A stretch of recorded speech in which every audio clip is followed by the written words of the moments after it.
দেনবাজার word যুব দলের সাধারণ সম্পাদক ছিলেন। এই তারপর আমি চট্টগ্রাম মহানগর স্বেচ্ছাসেবক দলের সহসভাপতি, বর্তমান আহ্বায়ক কমিটির যুগ্ম আহ্বায়কের দায়িত্বে আছি।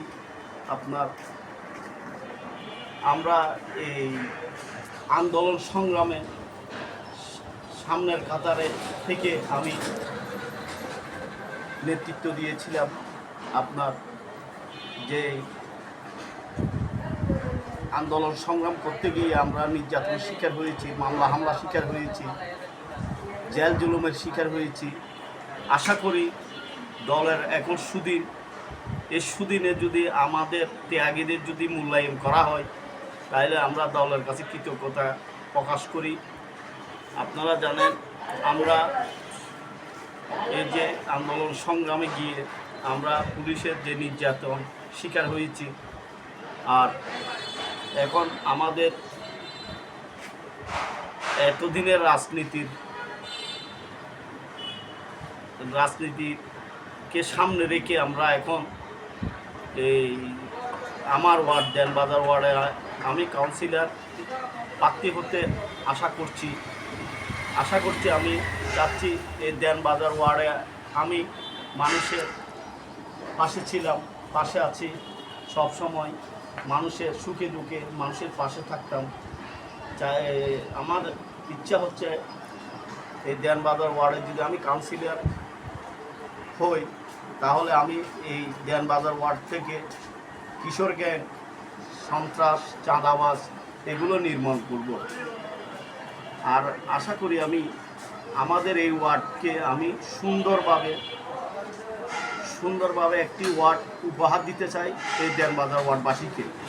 এই দেনবাজার ওয়ার্ডের মধ্যে আপনার মূল সমস্যাগুলো হচ্ছে যে আপনার এই সাবেরিয়ার মধ্যে আপনারা জানেন সাবেরিয়ে যে বাজারটায় আপনার আমাদের মূল কারণ হয়ে দাঁড়িয়েছে। এখন এখানে এই বাজারের মধ্যে আপনার কিছু মানুষের ছেলেরা, কিশোর গ্যাংয়ের ছেলেরা ওইখান থেকে চাঁদা নিচ্ছে।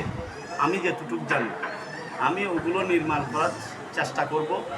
আশা করি আপনাদেরকে সাথে নিয়ে আমি এই দেনবাজার ওয়ার্ডের যদি কাউন্সিলর হই তাহলে আমি এই দেনবাজার ওয়ার্ডকে সুন্দরভাবে গুছিয়ে একটি ওয়ার্ড হিসেবে উপহার দেব এই দেনবাজারবাসীকে।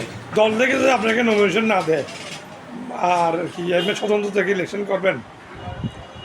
আমি আশাবাদী, যেহেতু আমি আন্দোলন সংগ্রামে না ছিলেন, আপনারা মামলা রাজপথে ছিলাম, জি অনেক প্রার্থী আছে।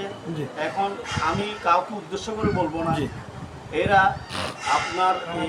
আপনার এই আন্দোলন সংগ্রামের মধ্যে এরা ছিল।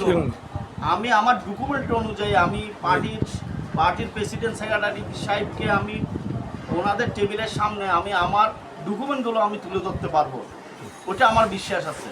কেননা আমি জেল খেটেছি, আমার বাসার মধ্যে বারবার পুলিশের যে নির্যাতন এগুলো আমার দেনবাজার ওয়ার্ডবাসী অবগত আছে।